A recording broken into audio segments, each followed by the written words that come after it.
Hey everyone, this is Ryan with Off with the Grid. So today I want to talk about our foundation for our pole barn.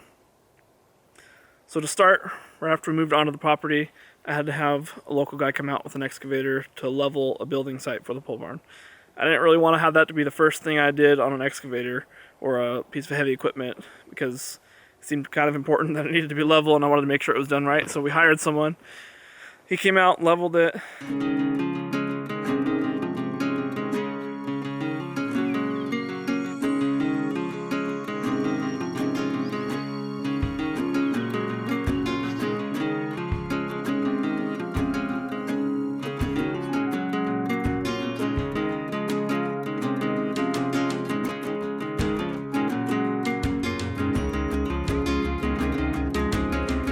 And then after he leveled it, my neighbor came over and helped me figure out exactly where we were going to build the barn and then mark the four corners and then square it. We wanted to make sure it was square so later on we don't have any issues with it being crooked.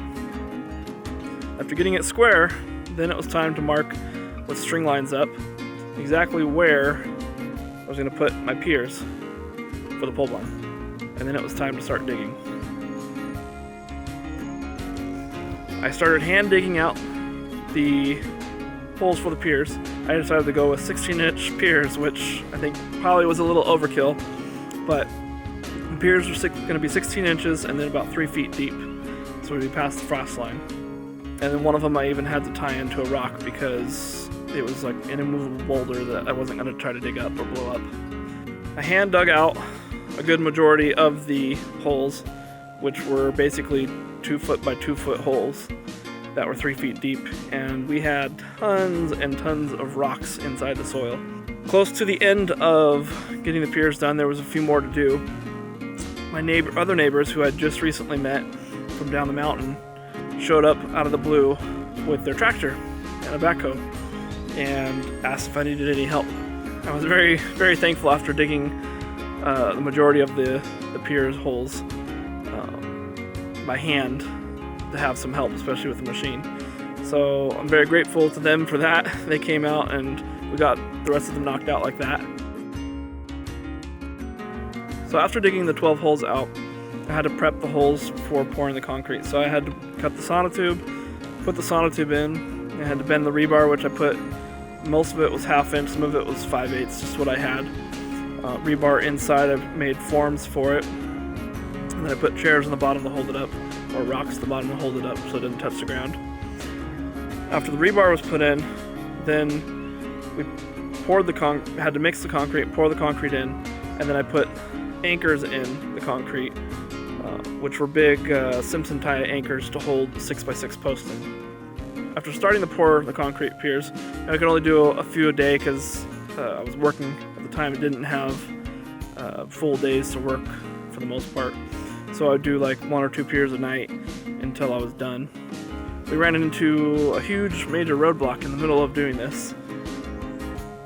We were in the middle of doing a pier and it was a beautiful day, sunny out, and all of a sudden, out of nowhere, clouds started forming, and within like a half an hour it was torrential downpour.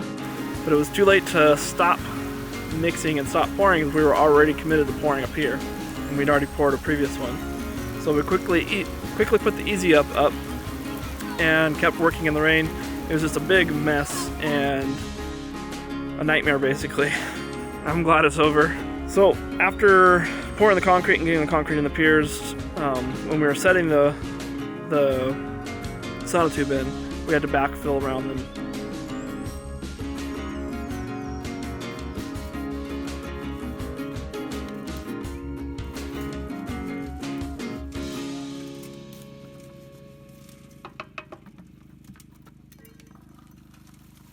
Got more dirt for me? Okay, hold on, let me pour this in and I'll come get it. After getting the 12 piers poured and set and ready, it was time to start prepping for the concrete slab. We did a free floating slab so it wasn't attached to the piers.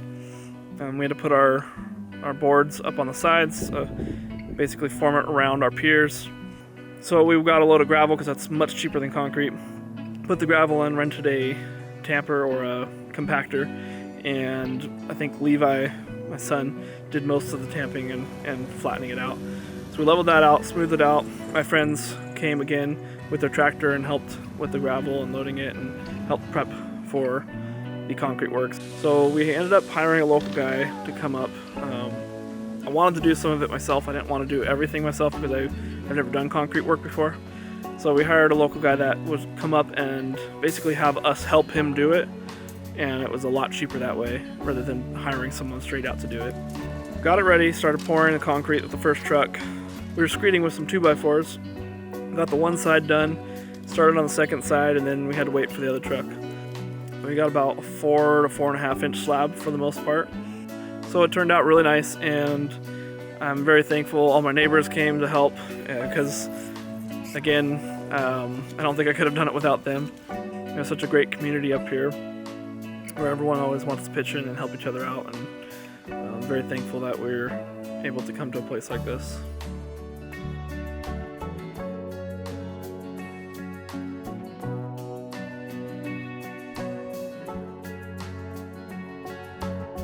Levi, go away. I can see you. I just saw you right now. That was really sneaky. Levi was out in his... come over here, Levi. I could not. I see something moving out of the corner of my eye. And it's Levi. He's in his whole get-up here. He's in his whole get-up, hiding, trying to sneak up on me. Right, I was trying to scare you back for scaring me yesterday. Oh, wonderful. I was there since Mom went inside, but I was there a little bit before. Okay. Like 30, 40 minutes before. Silly. Okay, sorry about that. So concrete work wasn't my favorite type of work, but I definitely am glad that I got to experience and that we got to experience doing that ourselves and learning a lot more. I definitely think I'll probably end up doing it myself again. I was going to say probably hire it out, but I like to save money and I like to do things. Thank you for watching our video. I hope you guys liked it. Click the like button, hit subscribe, click the notification bell, and we'll see you guys next time.